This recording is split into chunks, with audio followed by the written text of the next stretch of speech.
Marcus Licinius Crassus, one of the wealthiest and most influential men in Rome, rose to prominence, but his pursuit of military glory hastened his decline. At the time of his death in 53 BC, Crassus was one of the most prominent men of the Roman Republic. His rise was marked by impressive military exploits, a bold and sometimes morally questionable approach to business, and an extensive network of patronage that propelled him into the Roman political elite. His colossal wealth and political influence made him one of the three pillars of the first triumvirate, alongside Caesar and Pompey. But his relentless pursuit of military prestige in the East not only led to his death, it also destabilized the Republic and set in motion a chain of events that would lead to its collapse.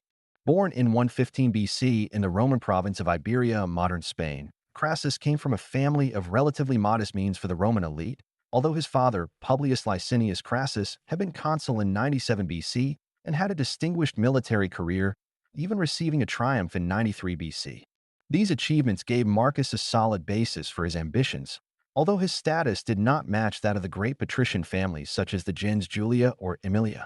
His fate would take a decisive turn in 83 BC, when his father died in the intense political conflicts that were fragmenting the Republic. Publius allied himself with Lucius Cornelius Sulla in the war against Gaius Marius, but once defeated, Crassus Sr. fell prey to repression and was either killed or committed suicide. However, the young Crassus managed to escape by fleeing to Spain, where he would begin his political and military career.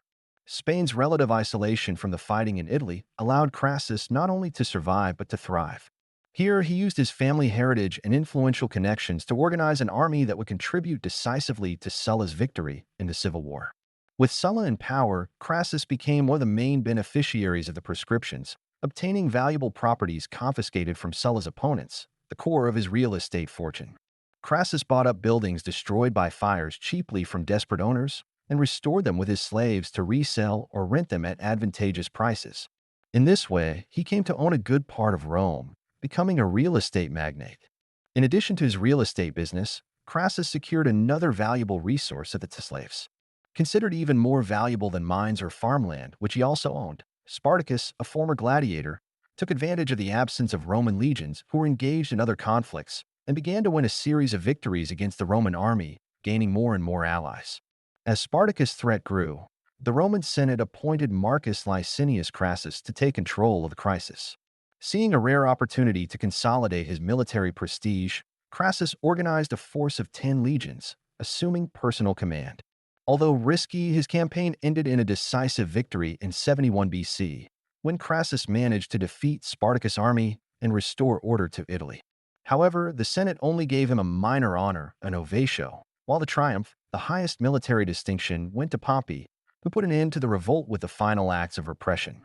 As members of the triumvirate, each of the three received distinct provincial commands. Caesar received Gaul, Pompey received Spain, and Crassus, the most prestigious of all, the newly annexed province of Syria, located in the vicinity of the powerful Parthian kingdom. Crassus decided to cross the Euphrates in 53 BC, penetrating Parthian territory. After losing his son in the initial battle, Crassus was forced to fight a final battle near Keri, now Harran, Turkey. His legions, surrounded and decimated, were defeated and forced to surrender. The final moment of the expedition, the loss of the Eagle standards, was a severe blow to Roman pride. The standards were to be recovered much later by Augustus. Captured by the Parthians, Crassus was killed, thus ending his life of boundless ambition. Legend has it that he was executed by having molten gold poured around his neck, a symbolic, though probably fictional, end for Rome's richest man.